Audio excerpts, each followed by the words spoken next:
Si queréis saber de qué va este país, siempre digo lo mismo, tenéis que viajar en tren.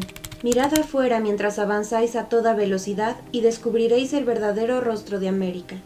Del libro ganador del Pulitzer en 2017 a serie ganadora de un Globo de Oro en 2022, El ferrocarril subterráneo entremezcla realidad y ficción para hablarnos del pasado esclavista de Estados Unidos. ¿Fue una buena adaptación? De eso y más hablaremos en este video. Yo soy Vainilla y esto es De Papel y Celuloide.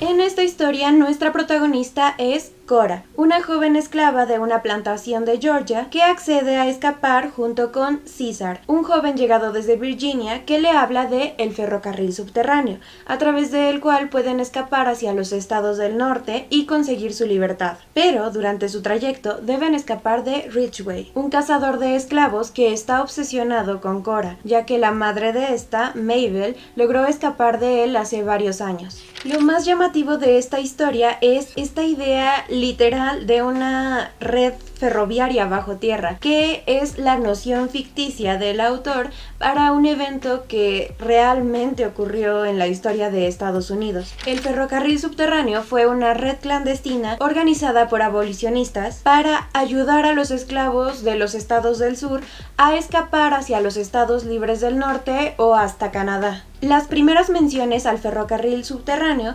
datan de mediados de 1830. Los involucrados fueron perfeccionando el sistema hasta que en 1850 ya todos habían escuchado hablar del ferrocarril subterráneo. La red se mantuvo operativa hasta la Guerra Civil estadounidense, cuando por fin fue abolida la esclavitud. En cuanto al porqué del nombre, el ferrocarril subterráneo, existen diversas historias de origen, pero mi favorita es la narrada por el historiador Richard Blackett, que cuenta que cuando un esclavista estaba persiguiendo a un fugitivo y estaba a punto de atraparlo, este desapareció así como así, y su primer pensamiento fue que se lo había tragado la tierra. Esto, sumado a que en esa época empezó a popularizarse el uso del ferrocarril en Estados Unidos, llevó a las personas a mezclar las cosas y fue cuando se empezó a hablar de un ferrocarril subterráneo. De ahí derivarían todos los términos metafóricos para referirse a sus actividades, de modo que los maquinistas eran quienes ayudaban directamente en los estados esclavistas, proporcionando mapas, frases, indicaciones y a veces incluso como guías durante una parte del trayecto. Las estaciones eran las casas de seguridad donde los esclavos podían estar un rato para prepararse a su siguiente etapa del viaje, comiendo, durmiendo, recibiendo atención médica. Los dueños de las casas, es decir, quienes estaban a cargo, eran los jefes de estación. Los fugitivos eran los pasajeros y las vías de escape eran los carriles. Y entre todos los involucrados siempre usaban lenguaje ferroviario codificado para hacerse llegar los mensajes sin que los interceptaran. Se calcula que en la primera mitad del siglo XIX fueron cerca de 100.000 hombres y mujeres de raza negra quienes lograron escapar gracias a este sistema. Colson Whitehead escribió la novela El ferrocarril subterráneo en 2016, gracias a la cual ganó un premio Pulitzer en 2017 y un premio nacional del libro. Y Oprah lo eligió para su club de lectura. A lo largo de 12 capítulos, el autor nos va intercalando la historia de Cora en cada uno de los estados en los que hace una parada con la de algún otro personaje para complementar mejor la historia. Por ejemplo, la de la abuela de Cora, Avery, quien fue secuestrada desde África y cuya travesía, que de hecho es la primera que nos narran, nos ayuda a poner en contexto muchas cosas para la historia, no solo sobre la llegada de los esclavos desde África, sino también sobre la forma de pensar de Cora o el porqué de varias de sus decisiones, como el porqué la primera vez que César la invitó a escapar con él, ella le dijo que no. Como recordatorio de que aunque el libro es ficción, todo esto fue un evento histórico real. Al inicio de cada capítulo de Cora, el autor nos pone pequeños anuncios reales de búsqueda de esclavas fugitivas. Y hago énfasis en esclavas y fugitivas, así en femenino,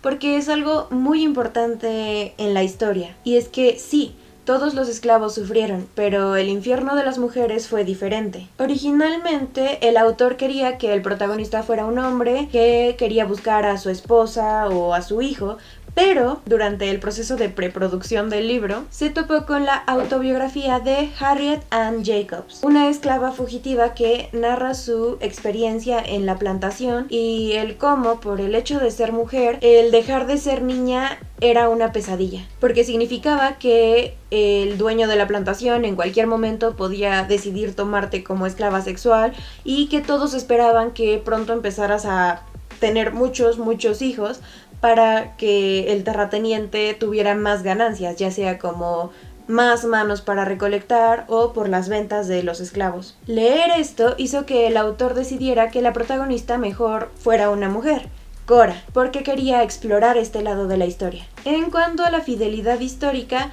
todos los sucesos narrados ocurrieron realmente en la historia de Estados Unidos. Tal vez no en el mismo periodo de tiempo que se nos menciona, ni exactamente en los estados donde Cora hace una pausa, pero ocurrieron. Y el mismo autor explica que decidió incluirlos en la historia no por ceñirse a los hechos como tal, sino a la verdad. En cuanto a la adaptación a serie, esta fue dirigida por Barry Jenkins, reconocido por la película Moonlight de 2016. La serie cuenta con 10 episodios y se estrenó en 2021 en Amazon Prime Video. Creo que lo primero que se tiene que dejar claro es que no es una serie para maratonear, lo que no significa que no sea buena. Me refiero a que la mayoría de veces necesitas una pausa después de cada episodio para asimilar lo que acabas de ver. Como en toda adaptación, hubo ciertos cambios de los que no fui tan fan. Por ejemplo, el que hayan quitado muchas de las reflexiones de Cora. No, si arrebataban pertenencias ajenas, ya fueran algo que pudieras agarrar con las manos como la tierra, o algo inacible como la libertad. La tierra que Cora labraba y trabajaba había sido India. Sabía que los blancos alardeaban de la eficiencia de sus masacres, donde mataban a mujeres y niños y ahogaban su futuro en la cuna. Cuerpos robados trabajando tierra robada. He aquí el motor que nunca paraba, alimentada su ávida caldera con sangre. Oh, que las escenas de Jasper no fueran como yo me las imaginaba.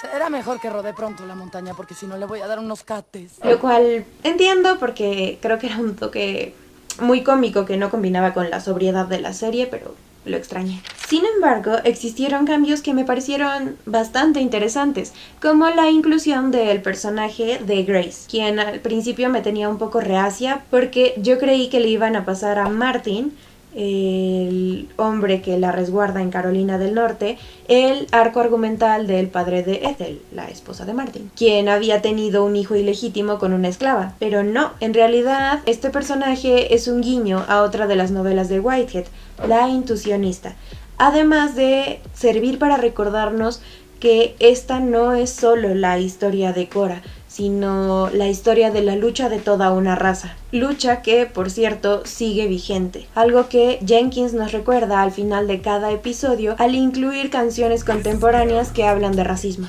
Otro de los cambios que disfruté fue el de la relación de Ridgway con Cora, porque en el libro hacen mucho énfasis en que Randall, el dueño de la plantación de la que Cora escapa, es el que está obsesionadísimo con ella y que quiere hacer hasta lo imposible por recuperarla. Y sí, Ridgway está obsesionado con Cora, pero no tanto como en la serie, donde al suprimir la obsesión de Randall, hacen que este antagonismo se vuelva más personal, cosa que también fue potenciada por el gran trabajo de los actores. Y pues yo siempre disfruto una buena relación de enemigos. Si la memoria no me falla, esta es la primera historia que leo y veo relacionada con la esclavitud y la verdad fue una muy buena experiencia. El ferrocarril subterráneo es una historia que no se pueden perder los fanáticos del realismo mágico. Como libro es adictivo y atrapante. Quieres pasar cada página y no detenerte hasta saber qué pasa con Cora. Y como serie es toda una experiencia visual que te hace parte de la historia. Ambas versiones son crudas sin vanagloriarse en la violencia. Me refiero a que sí hay escenas de violencia porque esclavitud, pero no hacen que todo gire en torno a eso, que ese sea el foco principal. Y la verdad me gustó sentirme inspirada a seguir investigando sobre este periodo histórico con el que la verdad no estaba tan familiarizada. Por ejemplo, descubrí que además del ferrocarril subterráneo existió una ruta pero hacia el sur, a través de la cual entre 5,000 y 10,000 esclavos lograron escapar hacia México, algo que yo desconocía por completo y que no nos enseñan en la escuela. ¿Tú ya leíste el libro o viste la serie? Si sí, ¿qué te pareció esta historia? Y si no, recomiéndame algún otro libro, película o serie que trate el tema de la esclavitud. No olvides darle like a este video si te ha gustado y también estaría increíble que te suscribieras. Ahora sí, esto sería todo por ahora. Nos vemos en el siguiente video.